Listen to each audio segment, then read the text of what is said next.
même la sortir de son enclos. Hein. Ah ouais. Et si le bonheur était dans la poule, une bonne grosse poule bien vivante. À Bruxelles, elles sont au moins 700 comme celle-ci, cajolées par plus de 200 ménages. Avec Scarbeck et Watermal Boisfort en tête, des chiffres qui sortent d'un premier grand recensement de poules organisé par l'ULB et toujours en cours. Mais pourquoi faire ? Le problème, c'est qu'on ne sait pas combien est-ce qu'il y a de poules, on ne sait pas dans quelles conditions est-ce qu'elles vivent, on ne sait pas quels sont les besoins des propriétaires des poules.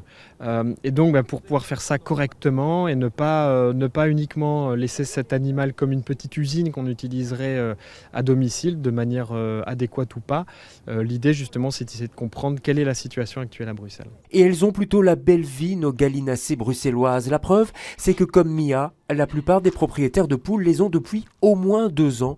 Ce qui est un signe de satisfaction. Car d'après ce recensement, on prend des poules pour 3 raisons. Les œufs, bien sûr, la valorisation des restes alimentaires et puis, et c'est le plus étonnant, le plaisir. C'est vrai qu'au début, quand on achète des poules, parfois c'est par un désir d'une relation d'exploitation. On reçoit des œufs, etc. Mais c'est inévitable après qu'on apprend leur caractère, on les nomme et puis ils nous amènent le sourire et ils transforment un petit peu notre vie. Les poules sont donc en passe de battre les autres animaux domestiques en termes de sympathie, ce qui explique pourquoi ce lapin a refusé de nous parler.